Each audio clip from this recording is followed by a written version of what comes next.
Welcome to our channel south city PCMB. पिछले video में हमने देखा सेल ऑर्गेनील्स के बारे में, ठीक है। इसके बाद हमने टाइप्स ऑफ सेल के बारे में देखा कि टाइप्स ऑफ सेल कैसी होती हैं, जैसे प्लांट सेल, एनिमल सेल्स, और आपको यूकैरियोटिक, प्रोकैरियोटिक इतनी चीज़ों के बारे में बताया था।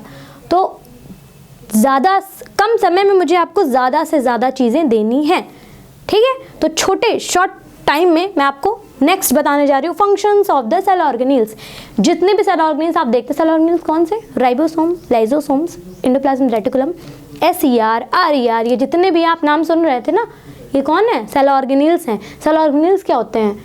सेल के अंदर जो छोटे छोटे इंटरनल ऑर्गेनील्स होते हैं, ठीक है, इंटरनल ऑर्गेनील्स होते हैं, उनको हम बोलते हैं सेल ऑर्गेनील्स, ठीक। तो उन्हीं के फंक्शंस के बारे में हम बात करने जा रहे हैं। इनके कुछ फंक्शंस होंगे और उनके जैसे क्वेश्चंस कैसे पूछते हैं, क्वेश्चंस ऐसे पूछते हैं कि what is the function of this of particular cell organelle, उसके बाद वाई, क्यों इनको ऐसा कहा जाता है।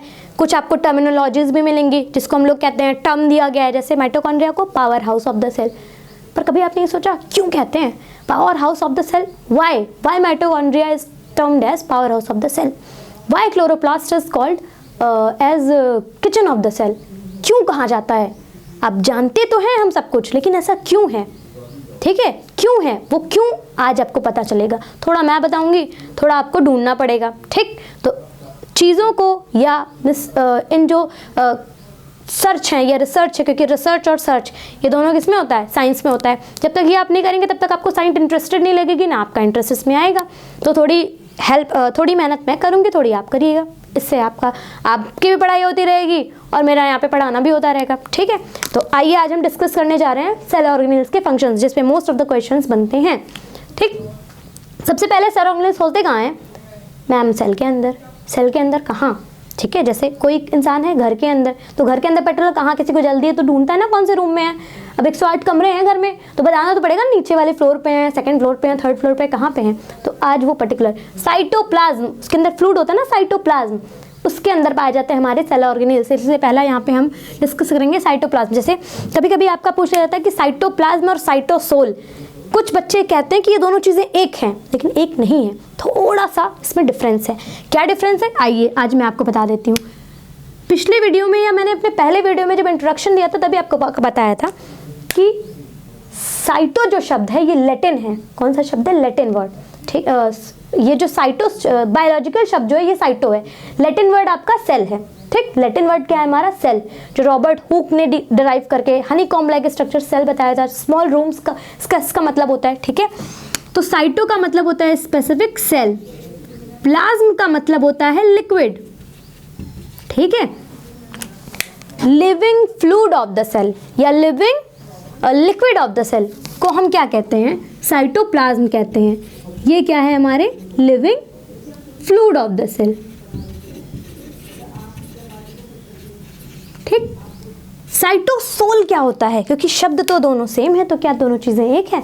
नहीं, ये हमारा एक्वस फ्लूइड होता है, aqueous fluid of the cell. तो मैम डिफरेंस क्या है? ये living fluid of the cell का मतलब है पानी, जैसे चाय उबल रही है तो भी वो चाय है, और चाय छन के कप में आ गई तो भी वो चाय है। तो दोनों में डिफरेंस क्या था? क्या दोनों में कोई डिफरेंस था? हाँ बिल्कुल था। कप में जो चाय आई वो प्योर फिल्टर्ड टी थी, उसमें कोई भी टी लीव्स नहीं थी, ठीक। पर जो चाय बन रही थी उसमें टी लीव्स थी, तो उनको हमें फिल्टर करना पड़ा। वही चीज़ यहाँ पे भी है। ये जो साइटोप्लाज्म होता है ये लिक्विड होता है सेल के अंदर का, जिसमें सेल ऑर्गेनील्स फ्लोट कर रहे होते हैं। तो लिक्विड विथ सेल ऑर्गेनील्स को हम कहते हैं साइटोप्लाज्म, ठीक। और जब उस लिक्विड में से सारे सेल ऑर्गेनील्स को हटा दिया जाए, फिल्टर कर दिया जाए, सिर्फ एक्वस कंपोनेंट बचे, सिर्फ लिक्विड बचे, उसको हम कहते हैं साइटोसोल। दोनों में डिफरेंस क्या है ये हमेशा आप ध्यान रखिएगा। कोई भी पूछता है तो आप बता सकते हैं, और कोई नहीं पूछता तो आप पूछ सकते हैं, ठीक है। सेल ऑर्गेनील्स क्या होते हैं? बेसिक डेफिनेशन इनकी क्या होते हैं? Internal organelles of the cell which perform particular functions and which have a particular structure, उन्हीं को हम कहते हैं क्या? Cell organelles. मैम समझ में नहीं आया, बताते हैं। सेल के अंदर कुछ छोटे छोटे क्या होते हैं? स्ट्रक्चर होते हैं, कुछ सेल ऑर्गेनेल्स होते हैं, ठीक है। जैसे बड़ा सा आप घर देखते हैं या बड़ा सा आप कोई भी पैलेस देखते हैं, उसके अंदर छोटे छोटे रूम्स होते हैं, उनका अपना एक स्ट्रक्चर डिज़ाइन अलग होता है। ज़रूरी नहीं कि एक रूम सारे रूम एक ही जैसे हों, कुछ की डिज़ाइन छोटे, कुछ रूम उसमें छोटे होते हैं, कुछ बड़े हॉल की तरह होते हैं, ठीक है। तो सबके डिज़ाइन उसी तरह से, सबका फंक्शन भी अलग होता है। ड्राइंग रूम का फंक्शन अलग है, मतलब ड्राइंग रूम में क्या होता है, किचन में खाना बनता है, बेडरूम हमारा अलग होता है, ठीक, वॉशरूम्स अलग होते हैं, सबका फंक्शन अलग होता है। वैसे यहाँ भी इंटरनल ऑर्गेनेल्स जो होते हैं, इनके स्पेसिफिक स्ट्रक्चर होते हैं, ठीक, और इनके स्पेसिफिक फंक्शन होते हैं। तो internal organelles of the cell which have a particular structure and which perform a particular function are termed as cell organelles, ठीक है। तो ये इंटरनल ऑर्गेनेल्स होते हैं हमारे। एक शब्द इसमें और जोड़ लीजिएगा, लिविंग, इंटरनल लिविंग ऑर्गेनेल्स, ठीक है, of the cell which have a particular structure and which perform particular function are termed as cell organelles। इनको हम क्या कहते हैं, सेल ऑर्गेनेल्स कहते हैं। तो ये आपकी पर्टिकुलर डेफिनेशन हो गई। अब सेल ऑर्गेनेल्स जो हमें पढ़ने हैं वो कौन कौन से हैं, लेकिन ये आपको पता चल गया होगा कि internal living organelles of the cell which have a particular structure and which perform particular function are termed as cell organelles. उनको हम क्या कहते हैं, सेल ऑर्गेनेल्स कहते हैं। अब सेल ऑर्गेनेल्स होते कौन कौन से हैं? सबसे पहला हमारा एंडोप्लाज्मिक रेटिकुलम। पिछले वीडियो में मैंने आपको बताया था कि extended folded membrane of the nuclear membrane are termed as endoplasmic reticulum. Extended folded membrane of the nuclear membrane are termed as endoplasmic reticulum. ये भी बताया था कि दो तरह के होते हैं, SER और RER, ठीक। SER दो तरह के कैसे होते हैं, अपने स्ट्रक्चर के बेसिस पे। जिनका सरफेस स्मूथ होता है, स्मूथ कैसे होगा, जब उस पर कोई भी कंकड़ पत्थर ना पड़े, मतलब राइबोसोम अटैचमेंट ना हो, तो endoplasmic reticulum with ribosome are termed as, ठीक है। राइबोसोम यहाँ पे पत्थर हैं जो रोड पे पड़े होते हैं, तो एंडोप्लाज्मिक रेटिकुलम विद राइबोसोम, या ठीक है, उनको हम कहते हैं रफ एंडोप्लाज्मिक रेटिकुलम, RER, ठीक। तो ये ER प्लस राइबोसोम, ठीक ठीक, ये हमारा हो गया ER और प्लस राइबोसोम, जैसा कि आपको यहाँ से दिख रहा होगा। वैसे तो इसका फुल फॉर्म जो होता है हमारा, इसका जो आपका फुल फॉर्म होता है वो ये होता है रफ एंडोप्लाज्मिक रेटिकुलम।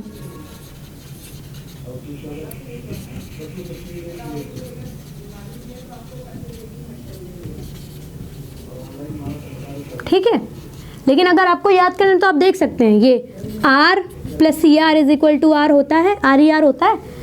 R का मतलब यहाँ पे राइबोसोम, ठीक, और प्लस ER यानी कि ऐसा ER एंडोप्लाज्मिक रेटिकुलम जिसके ऊपर राइबोसोम लगा हो वो RER, और SER में क्या होगा, स्मूथ, तो ऐसा एंडोप्लाज्मिक रेटिकुलम जिसमें राइबोसोम ना लगा हो उसको हम कहते हैं SER। ये याद करने की थोड़ी सी टेक्निक है। SER का वैसे फुल फॉर्म आप जान लीजिए, स्मूथ एंडोप्लाज्मिक रेटिकुलम, ठीक है। एंडोप्लाज्मिक रेटिकुलम ये होता है हमारा वो, इसमें राइबोसोम नहीं होते हैं, तो विदाउट राइबोसोम ये होता है। राइबोसोम नहीं होता तभी तो स्मूथ होते हैं। ER की डेफिनेशन अगर आप लिखेंगे तो ER की जो डेफिनेशन होती है वो हमारी होती है, आपको पहले ही बताया था कि एक्सटेंडेड फोल्डेड मेम्ब्रेनस स्ट्रक्चर, ठीक है, of nuclear membrane. Nuclear membrane को बढ़ा दीजिए, उसको फोल्ड कर दीजिए, वही आपका क्या होता है, एंडोप्लाज्मिक रेटिकुलम, ठीक है। अब अगर RER की बात करें तो विथ राइबोसोम लिख लीजिएगा, और अगर SER को डिफाइन करना है तो विदाउट राइबोसोम आगे लगा दीजिएगा, आपकी सिंपल डेफिनेशन तैयार है। मैम इन लोग का काम क्या क्या होता है? काम ये होता है इनका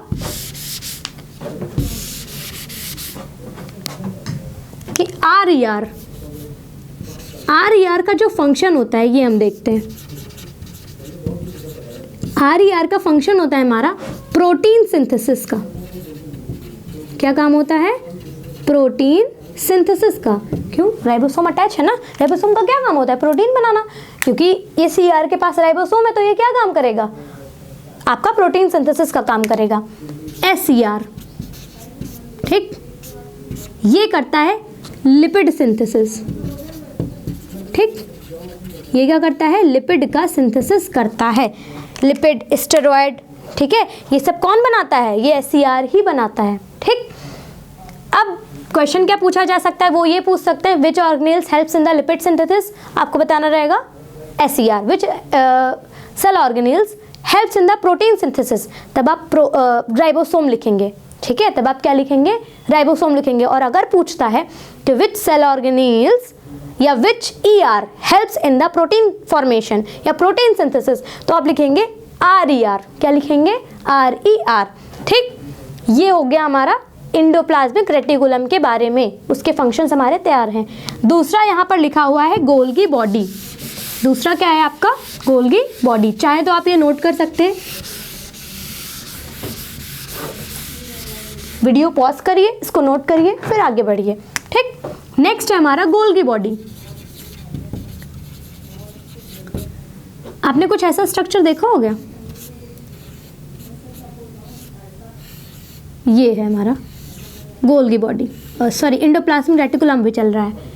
यही endoplasmic reticulum, extended folded structure of nuclear membrane attempt at endoplasmic reticulum, और यही इंडोप्लाज्मिक रेटिकुलम का जो ये पार्ट है, ये जब डिटैच हो जाता है इंडोप्लाज्मिक रेटिकुलम से और एक स्पेसिफिक अलग एक स्ट्रक्चर बन जाता है, इसी को हम कहते हैं गोल्गी बॉडी। ये जब अलग होकर के एक अलग सेल ऑर्गेनेल की तरह बिहेव करने लगता है तो इसी को हम कहते हैं गोल्गी बॉडी। लेकिन ये बना किससे? अगर कोई कहता है कि किससे बना, तो इसको हम कहेंगे कि फॉर्म्ड बाय, या इसका सिंथेसिस फॉर्मेशन किसने किया? Endoplasmic reticulum.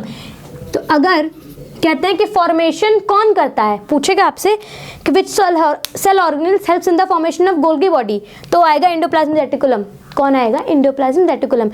न्यूक्लियर मेम्ब्रेन से आपका एंडोप्लाज्मिक रेटिकुलम बनता है, एंडोप्लाज्मिक रेटिकुलम से आपका गोल्गी बॉडी बनता है।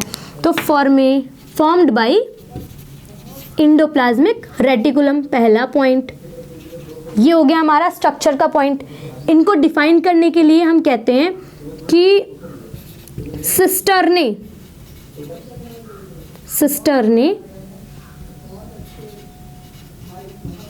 ठीक है, सिस्टर्ने लाइक स्ट्रक्चर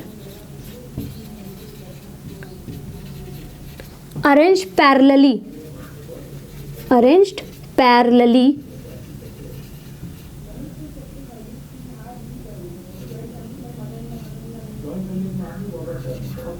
ठीक है, अरेंज